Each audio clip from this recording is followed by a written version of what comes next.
You know that feeling when you check your phone and there's a text, and for a split second you get excited, and then you read it and it's like, hey, so-and-so cancelled, you free tonight? And you say yes. You always say yes. Because at least someone thought of you. Even if you were thought of last. I don't exactly know when I realized I was everyone's backup friend. It wasn't one moment. It was more like this slow, sinking realization that built up over years, and once I saw it, I couldn't unsee it. Like once you notice a pattern, it's everywhere. I was never anyone's first call. I was the guy people hit up when their actual plans fell through. And for the longest time, I didn't even clock it as a bad thing. I just thought, well, at least I get invited. At least I'm in the group chat. At least I'm somewhere on the list, even if I'm at the bottom of it. I had, I don't know, 3 or 4 different friend groups growing up, and I used to think that was a flex. Like, look at me, I'm friends with everybody. But the truth was I wasn't really close with any of them. I was just close enough. Close enough to get invited, not close enough to be missed. There's a difference, and it took me way too long to understand that difference. I remember this one weekend, it was probably sophomore year, and I found out through a Snapchat story that like 6 of my friends went to a lake house. No invite, no heads up, nothing. And when I saw the story, my first instinct wasn't even to be upset. My first instinct was to make an excuse for them in my head. Like, oh, they probably just didn't have room. Oh, it was probably last minute. Oh, it's fine, whatever. I was already defending people who didn't think twice about leaving me out. And I did that a lot. I did that constantly. And then, funny enough, later that same week, one of those same people texted me asking if I wanted to hang out. And I said yes immediately. Didn't even hesitate. Because that's the thing about being a backup friend, you don't hold grudges, because you're scared that if you do, you'll lose the little bit of access you already have. I started noticing this pattern with birthdays too, which honestly stung the most. I would remember everyone's birthday. I'd text them, plan something small, sometimes even show up with a gift. And when mine came around, it was crickets.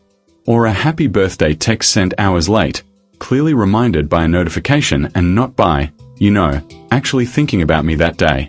And I used to just brush it off like it was nothing. I told myself I wasn't a birthday person anyway. But if I'm being honest, that was a lie I told myself so I didn't have to sit with how much it actually hurt. The worst part about being the backup friend is you start doing the math without even meaning to. Like you can't help it. You notice who gets tagged in the group photo and who gets cropped out. You notice who gets a wish you were here text and who doesn't. You notice who finds out about the trip in the group chat, and who finds out about the trip from a story that's already been posted. And every single time, I told myself I was being dramatic. I told myself I was reading too much into it. But deep down, I knew exactly what was happening. I just didn't want to admit it, because admitting it meant admitting that maybe I wasn't as important to these people as they were to me. And that's really the core of it, right? I gave people first friend energy while they gave me backup friend energy. I would drop what I was doing if someone needed me. I'd drive 20 minutes to help somebody move a couch.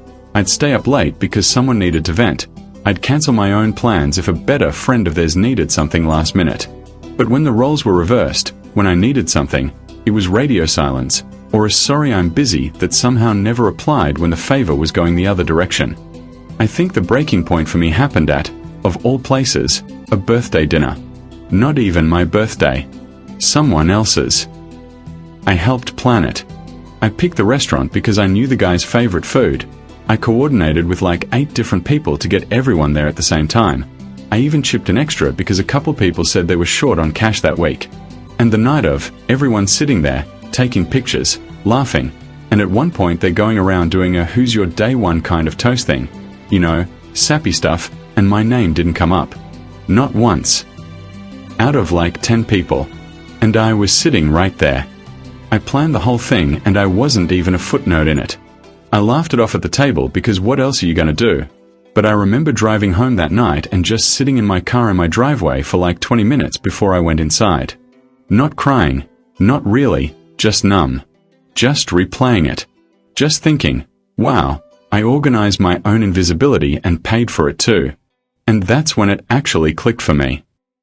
Not in some dramatic epiphany way, just quietly, like a switch flipping.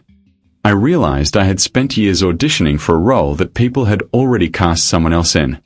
I was trying to be first string when I'd already been told, without anyone ever saying it out loud, that I was the bench. And the thing is, you can't argue your way into being someone's priority. You can't outnice your way into it.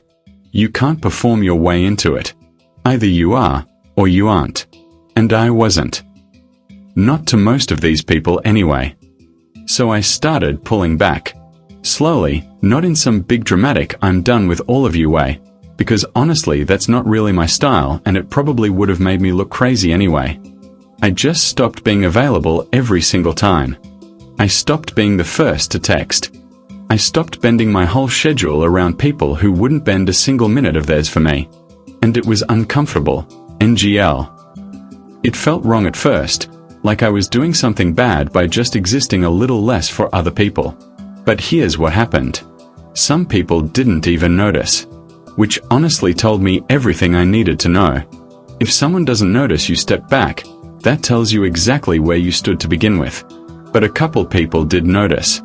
A couple people reached out and asked if everything was okay, asked why I'd been distant, actually seemed to care. And those, it turns out, were the real ones. The ones who were never treating me like a backup in the first place. I just couldn't see them clearly because I was so busy chasing the ones who were. And I won't sit here and pretend like it fixed itself overnight, because it didn't.